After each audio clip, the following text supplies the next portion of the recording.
On today's show, it's the All-Star break, so it's a perfect time for a Locked On Cavs mailbag. We'll talk about what I think the playoff rotation should look like, the starter between Max Strus, DeAndre Hunter, and of course, how can the Cavs keep Ty Jerome after this year? We'll talk about all that and so much more on today's edition of Locked On Cavs.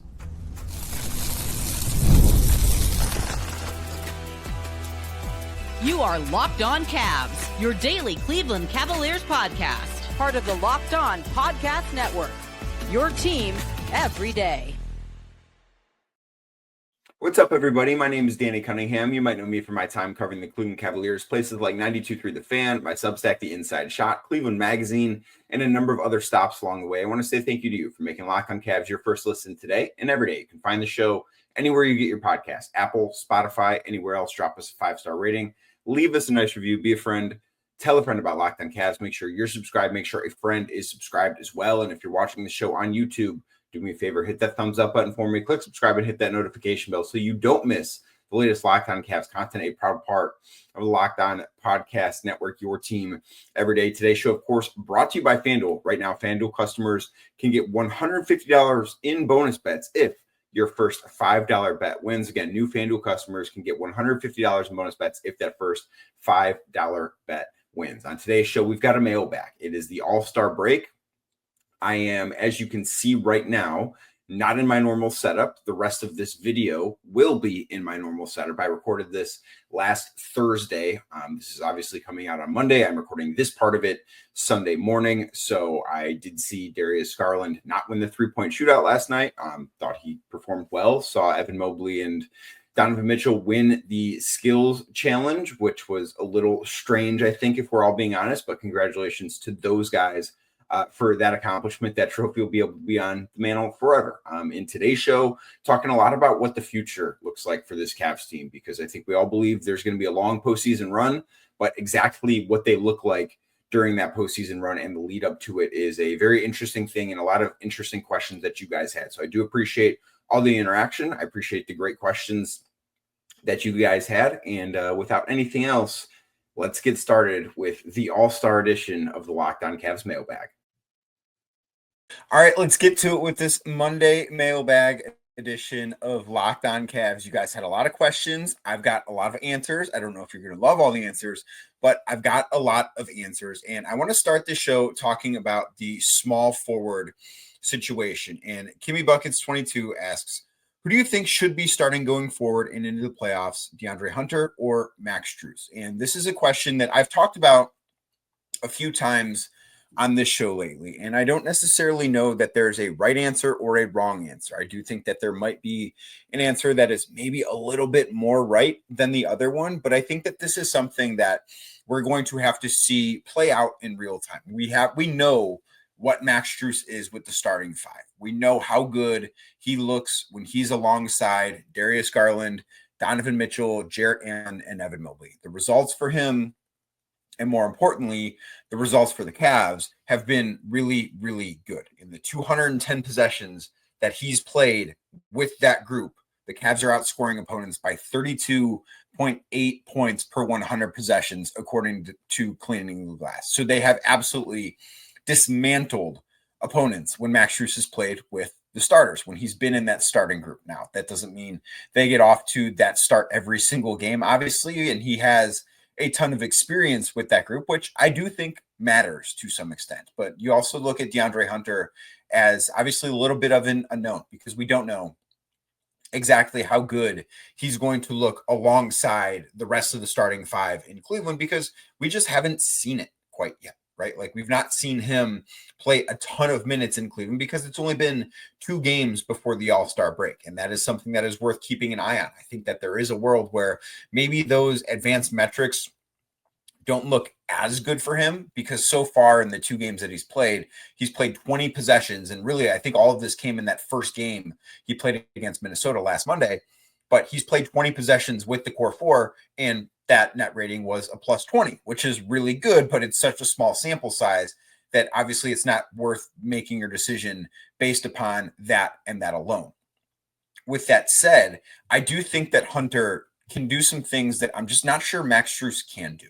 And I wonder, and I talked about this on the Friday 5 edition of Locked On Cavs last week, but I do wonder how valuable Max Strus as a connector is, because that is the thing that we hear Kenny Atkinson bring up time and time again. Whenever he's asked about Max Strus, he says, well, he's just such a great connector. And I don't know if DeAndre Hunter is that. I kind of don't necessarily think he is quite the connector that Max Strus is. If you look at DeAndre Hunter's passing numbers compared to Max Strus's, where Max is going to have more assists, he's going to be more of a playmaker, which that is something that could be important. Now, you can also make the same case. Well, the second units might need that playmaking ability that Max has more than the first units do. And Ty Jerome has been really, really good. And one of Darius Garland or Donovan Mitchell is always going to be on the floor in the postseason when the game is not yet been decided. And I think that is something that is worth talking about too, because you look at what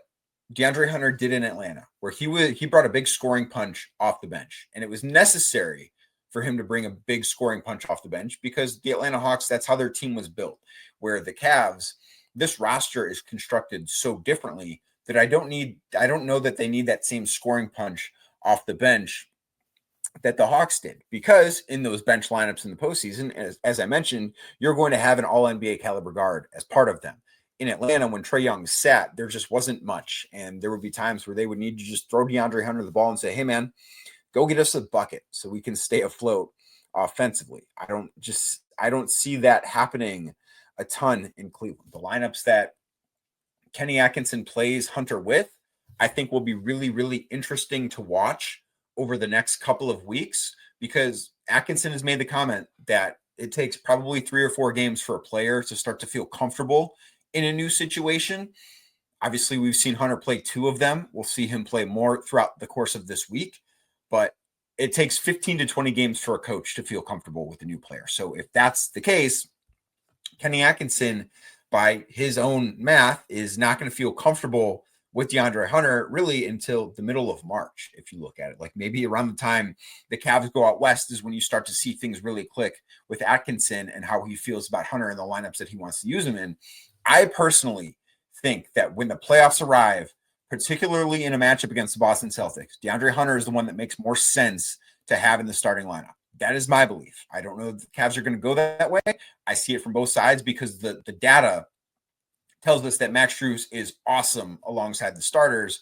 But I just think when you look at individual matchups, that's the one that I absolutely have my eye on. So, Kimmy, thank you very much for the question. Moving on to David White from Blue Sky asks, why did people only start talking about DeAndre Hunter as a trade target towards the end of the window? It seems like Cam Johnson was the main name for a long time. So, David, I think that the way these things work in the NBA is very interesting to follow along.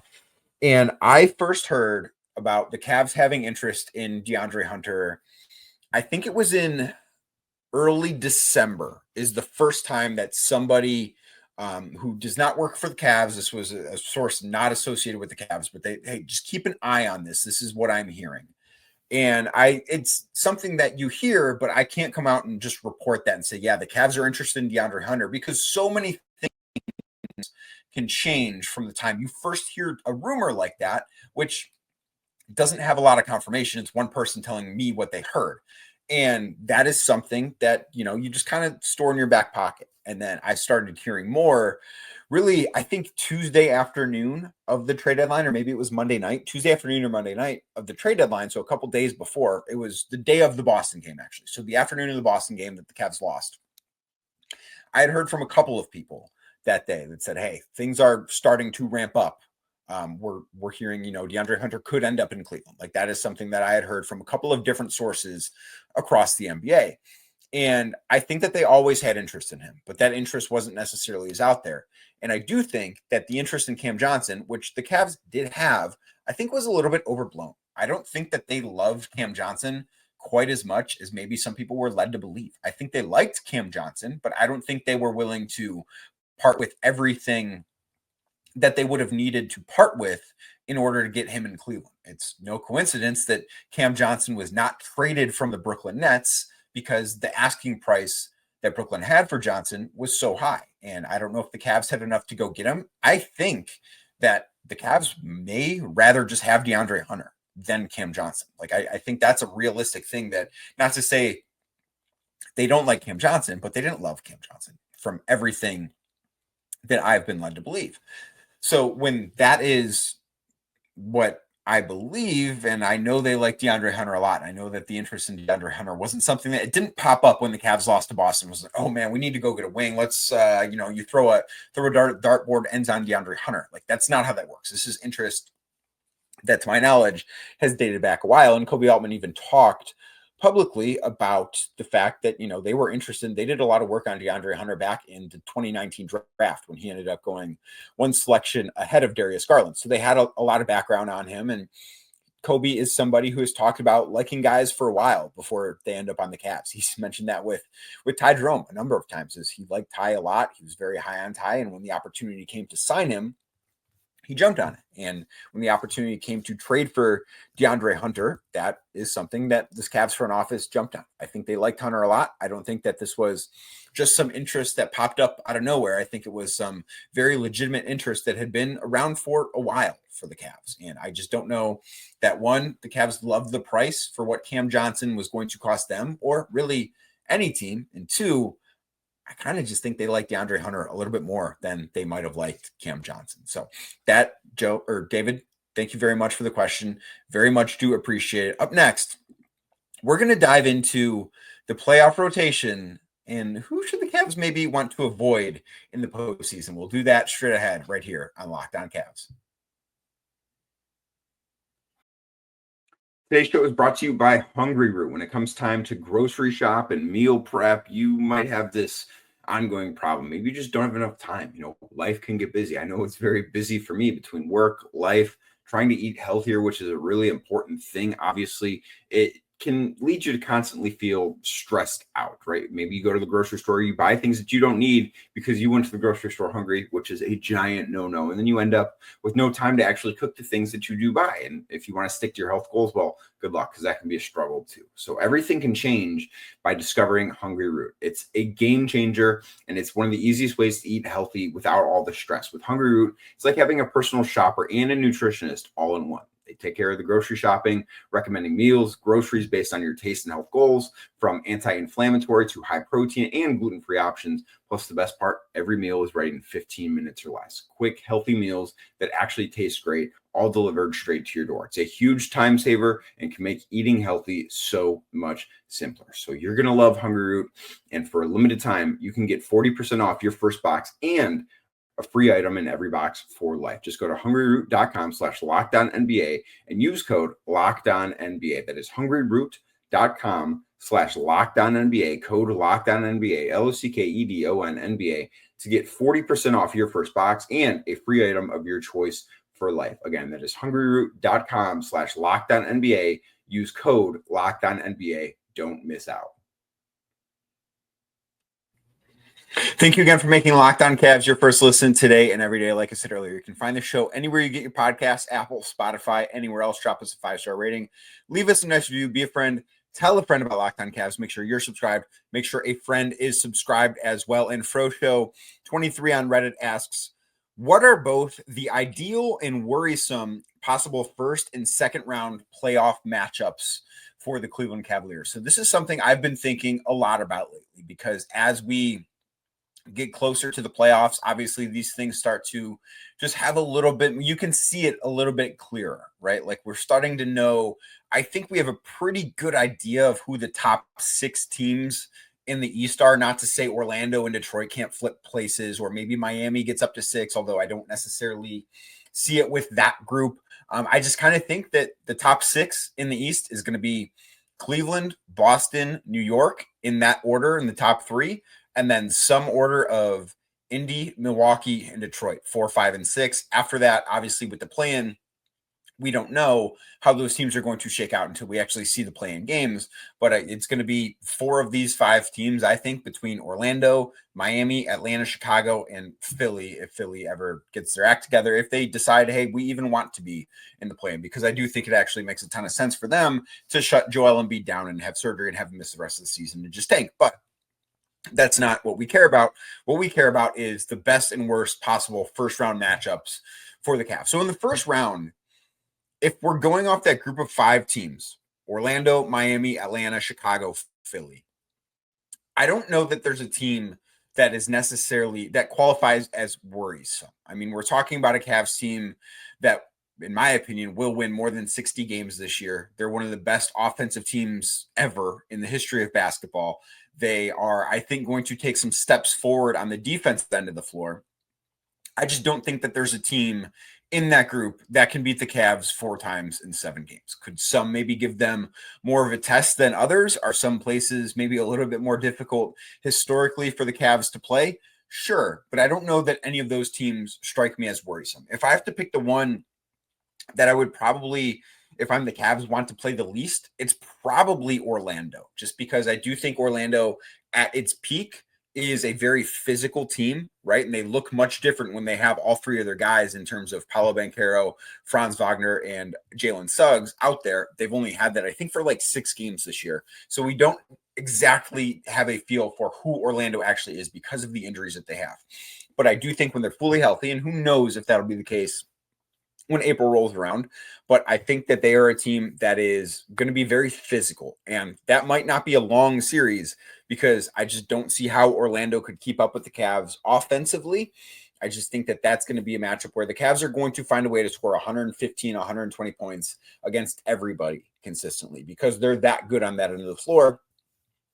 But I think that that could be one that's just a little bit more of a physically taxing matchup than the Cavs would like to have in the first round. I don't think there's any danger of them not winning that series, but I think you look at it and say, man, you know, I just the bumps and bruises that will come along with playoff action.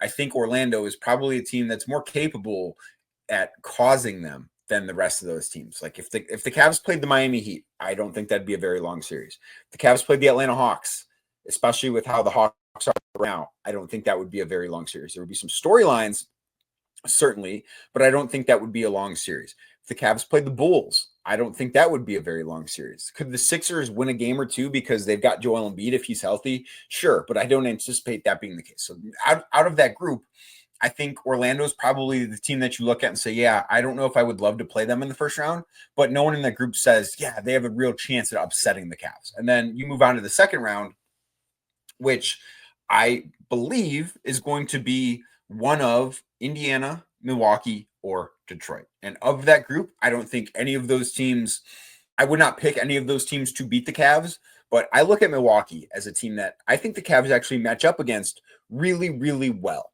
I think that the Cavs, the way the roster is structured for the Cavs, having Jared Allen and Evan Mobley, having some real explosiveness in the backcourt. I don't know how Milwaukee would defend the Cavs. I think they would have some serious issues doing that. But they also have the best player in that series. And that's the only team in this group that you look at and say, yeah, that they've got a guy. Because they've got Giannis. So they're probably the one that I would term worrisome of that group. I would pick the Cavs to win a 7-game series against the Bucks because everything outside of Giannis and Damian Lillard is really good too, but the rest of that roster just isn't all that great. I would pick them to win, but that's probably a little bit more worrisome just because of the Giannis factor. And then you look at Indiana and Detroit. I'm very curious to see what Detroit looks like. I think Detroit could be kind of similar to what Orlando was last year, and I think Detroit is really actually very similar to what the Cavs were the year before Donovan Mitchell arrived, which should surprise nobody considering who the head coach is. I would probably pick Detroit as the easiest matchup for the Cavs in the second round. Indiana has played really good basketball lately. They've got some length, which some people do say bothers the Cavs. I think there's something to that, but I think that's probably not going to be as relevant now that the Cavs have made the trade for DeAndre Hunter. So I think that if you had to pick there, Milwaukee's the team you don't want to see only because they have Giannis. If they didn't have Giannis, Milwaukee would be the easy answer. Like that's who you would want to play because they're just not all that good. But because of Giannis, you don't want to see them. And then between Indiana and Detroit, probably Detroit, because this Indiana team also too, you have to think about they've been there before. They've been to a conference finals. They have underwhelmed this year as they're 30-23 at the break, but that's not bad. And they have been playing really good basketball for the last month and a half or so, really since the calendar flipped from 2024 to 2025. I forgot what year it was. Since then, the Pacers have been really good. They've been one of the best teams in basketball. So I think of those three options, you would probably pick Detroit first and have Milwaukee as the team you least want to see. But that's only because they have Giannis. But thank you, Frosho, for the question. Up next, the one ball knower. What do you think playoff rotation is going to look like? So I think that Kenny Atkinson is obviously going to have some decisions to make when the playoffs roll around if the Cavs are fully healthy. And I do think that the trade that the front office made for DeAndre Hunter made some of those decisions maybe a little bit easier for Kenny, just because I think if we're looking at the roster before the trade, I'm not all that sure that George Niang would have been in a playoff rotation or could have stayed on the floor in all of these playoff series. And this isn't to say that what the playoff rotation is in the first round is going to be the same as what the playoff rotation looks like in the Eastern Conference Finals against Boston, because I think there's a lot of wiggle room there where things could change.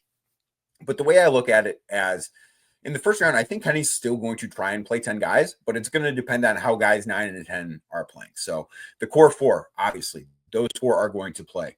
One of DeAndre Hunter or Max Strus, I think, is the 5th starter. Both of those guys will obviously be in the rotation. So that gets you to 6. If Dean Wade is healthy, he's going to play. That puts you at 7. Ty Jerome puts you at 8. And then you've got Sam Merrill and Isaac Okoro. And I think that the ideal rotation length in the playoffs early on is probably 9. As you get deeper, it's probably 8. And it's going to depend, at least the way I view it, it's going to depend on how are Sam and Isaac Okoro shooting. If Isaac Okoro returns from this shoulder injury and is shooting the basketball the same way he shot the basketball before he got hurt, he's a no-brainer to be in that postseason rotation because he is such a great defender. He was shooting 48% from 3. You're not going to have someone that's a plus defender shooting that well from beyond the arc. Even if it's not on a high volume, you're not going to have someone like that not playing every night. So if he's that guy, he's going to play. Sam Merrill, conversely, maybe not as good of a defender as Isaac, I think it's fair to say. Certainly profiles as a better shooter, has more offensive gravity than Isaac does, is going to be defended by opponents very closely, but hasn't performed for the most part this season at the level that we know he's capable of. Now, he's been much better in February, and if he continues to shoot the basketball the way he's been shooting the basketball for the past couple of weeks, the rest of the season, then he's a no-brainer. I would not be surprised if game 1, Cavs first, whoever wins the second play-in game, if 10 guys play. I would be surprised if Jalen Tyson's in the rotation. I would be surprised if Craig Porter Jr. is in the rotation. But I think that that's probably the 10, and you see it get whittled down to where, I don't know if there's room for both Sam Merrill and Isaac Okoro at some point. I think it could make sense to see Ty Jerome's minutes cut the deeper we get into the postseason, not because he's not playing well, but because Donovan Mitchell and Darius Garland will start playing heavier minutes the deeper we go, which is a very important thing to think about too. It's kind of, where is the overlap in skill sets on the roster? And I just think that's what it's going to look like. But as we get deeper into I think the playoff rotation in round 1 is going to look different than what the playoff rotation looks like in round 3 and potentially round 4 as well. And those are the things that I do think that we have to think about. So the Cavs, as we know, made a trade a couple of weeks ago. They added DeAndre Hunter, and a added benefit to that was slipping under the luxury tax. I'll tell you what that means and how that could change things for the Cavs moving forward next on Locked On Cavs. Today's show is brought to you by FanDuel. When the game tips off, the NBA action, well, that's just getting started. And there's no better place to get in on that action than with FanDuel, America's #1 sports book. With FanDuel, you can place live bets throughout the game. So even if you miss the opening tip-off or you want to bet on a fourth quarter comeback, well, you can stay in on the action. And if you're looking for a bigger payout, you can even combine your live bets into a same-game parlay.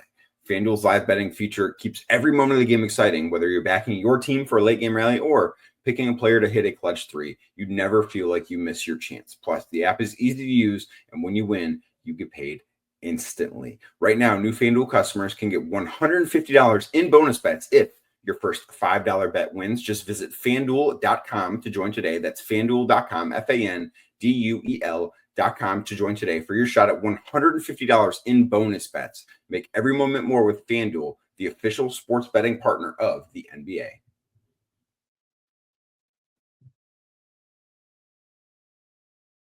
Thank you again for making Locked On Cavs your first listen today and every day. Like I said earlier, if you're watching the show on YouTube, do me a favor, hit that thumbs up button for me, click subscribe, and hit that notification bell so you don't miss the latest Locked On Cavs content, a proud part of the Locked On Podcast Network, your team every day. ABIV23 on Reddit. What are the implications for the Cavs getting under the salary tax with the DeAndre Hunter trade for this season and moving forward?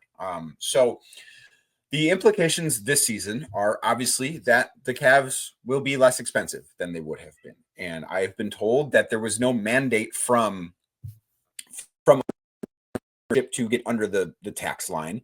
That's something Kobe Altman has said publicly. That is something I heard prior to the trade deadline privately. That's something I've heard privately post deadline too from people that are not Kobe Altman. So that is something I do firmly believe. There was no mandate to get under the tax. They did so, which helps them out more so, I think, in the years to come than this year. The Cavs are a better team because of the trade, but I don't look at this year. Do they have a little bit more roster flexibility? Sure. But they were never going to be an apron team this year. They still could have signed buyout guys to the way I interpret the CBA. Not that they have yet. At some point, they will have to add to this roster because as I record this on February 13th at about 6:30, the Cavs only have 13 guys on the roster, and they will need to add a 14th guy to meet the roster rules for the NBA.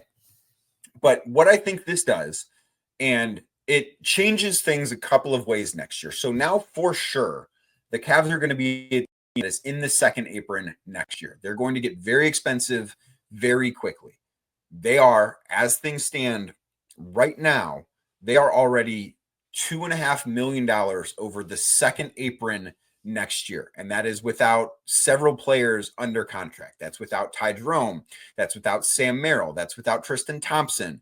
That is without those guys. So they are already down roster. Like they need to add guys to that number. So there's no way, unless they make a massive trade that I don't foresee coming, there's no way that they're going to be under the second apron next season. So that saps a lot of their flexibility. Next year, they won't be able to sign buyout guys. Next year, they're not going to be able to make a trade where they aggregate players. They're going to have to operate differently next year. And that trade, if anything, kind of puts them, I think, in a more certain place moving forward and a little bit of a more restricted place moving forward. They're not going to have access to, I believe, some of their exceptions in terms of who they can sign this summer. But this trade also, by getting them under the tax this year, I think it actually prolongs the longevity of the core four. At some point, the Cavs might have to trade one of their core four guys just to break up the salary so they can build differently and cut costs a little bit, because things are going to get very, very expensive. They will be a tax team for the foreseeable future. But this year, by them not being in the tax, it doesn't start the clock on the repeater tax. So what that does is when you get in the tax, I believe it's 3 out of 4 years, those tax dollars add up quicker. Like the multiplier changes and you become a much more expensive team. The Cavs, I do think, will hit that, but you don't want to hit that for like 3 years in a row. And this trade stops that clock from starting until next year. And by doing that, the Cavs got better this year, and I think they're going to be able to keep the team around longer in the long term because of that. And that is a really important thing. That's why Kobe Altman making this move is so great, not only because it made the team better this year, but because it was such a tight needle to thread. And Kobe Altman got it done, and he deserves a lot of credit because this is a move that makes the Cavs better now, into the future, and probably keeps them together a little bit longer. They're not going to have a ton of flexibility moving forward. We're going to talk about Ty Jerome in a second and just kind of what's going to happen there. But that is something to keep in mind with this trade. Like that is the other implication, is that I think the core four will be together for a longer period of time, provided they have success. Like if they want to break things up because they're not reaching, like if they don't have playoff success this year, then maybe you hear stuff next summer about wanting to maybe trade someone like Jared Allen. I don't know. We'll have to see how the playoffs shake out. But if things go well, the Cavs are not going to have to break up their core for financial reasons for maybe an additional year or two because of the move that Kobe Altman made last Thursday, or I guess at this point, 2 Thursdays ago, to get under the salary tax. And that's why that move is so important. And then lastly on today's show, this is from Iguchi on Reddit. Is there a pathway to re-sign Ty Jerome this offseason? As you know, Jerome has been fantastic for the Cavs this year. He's been absolutely tremendous, better than I think anyone could have expected. I certainly did not expect this out of Ty Jerome. The Cavs didn't expect this out of Ty Jerome. I don't know if Ty Jerome expected this out of Ty Jerome, but he's been fantastic, will be in the playoff rotation, an integral part of this team. He's also an impending free agent, and every good game that he has moving forward, it's almost as like you can hear his bank account getting bigger by what he's going to make this offseason. So the Cavs do have Ty Jerome's early bird rights, and I am not a collective bargaining agreement expert. There are people that are smarter on this stuff than I am, but what I will tell you is the way that I believe things could go. I might not be 100% accurate. This stuff is a little confusing to me. But the Cavs have Ty Jerome's early bird rights because he's been on the Cavs for the last 2 years. So that means they can go above the salary tax to sign him to a new or the salary cap, to sign him to a new contract. They do not have his full bird rights, though. So they can't go to any number. They can't just, and not that Ty Jerome's going to get the max, but they can't just hand him a max contract and say, here, it's yours. So the rules for him and Ty's salary, because this is important, this year is $2.5 million. Pretty good salary. He's going to make more than that next year. So under these rules, the Cleveland Cavaliers next year, they can sign him to up to 175% of the player's salary in the last season of his prior contract. So that would be 175% of that $2.5 million number, which let me pull out my calculator and do that real quick. So $2.5 million times 1.75, he would be able to make $4.3 million next year by using that part of the early bird rights exception. Or Ty Jerome could make 105% of the average player salary for the prior season. The average player salary this year is $11.9 million. So next year, Ty Jerome could make, I think it's like $12.5 million is that math that I did earlier. Is Ty Jerome worth $12.5 million? I don't know if he's going to get that elsewhere. I'm not sure if you can go somewhere in the middle of this. I don't think you can. I think it's either that $4.3 million number or the $12 million number. And I don't know that the Cavs can go in between that. And then you also think, okay, well, $12 million for Ty Jerome, probably worth it, but you can't think about it in that way because it's not just the $12 million. It's also the tax hit that comes with it. So there is a pathway. It's just a very, very expensive pathway. And you can't think of Ty Jerome as a $12 million a year player. You kind of have to think of if they're going to pay him that $12 million, he's really more of a like $24 million a year player because of the tax. So that is something that is very much just worth keeping in mind. And we'll see what he's worth this summer. We will see what offers. There's not a ton of teams with cap space. There are teams, of course, that will have exceptions the Cavs will not have access to, that they could sign him on a deal there. I don't know what's going to happen. I think Ty really likes it in Cleveland, but he's also somebody that's never had a big contract in his career. I think that I'm pretty sure this is the biggest contract that he's had. And I just think that it's something that is important to think about. Like he's not made that crazy money that I think he could get this offseason. I think that is something to think about as we go through this process. But thank you for making Locked On Cavs your first listen today. Thank you for making it your first listen every day. You can find the show anywhere you get your podcasts, Apple, Spotify, anywhere else. Drop us a 5-star rating. Leave us a nice review. Be a friend. Tell a friend about Locked On Cavs. Make sure you're subscribed. Make sure a friend is subscribed as well. Thank you to everyone that asked questions as well on Blue Sky, Twitter, Reddit. I very much appreciate it. You guys are awesome. Thank you specifically for asking questions and for checking the show out every day. I will be back tomorrow. Matt Fontana going to join the show. We talk about our favorite things from the first half of the season right here on Locked On Cavs.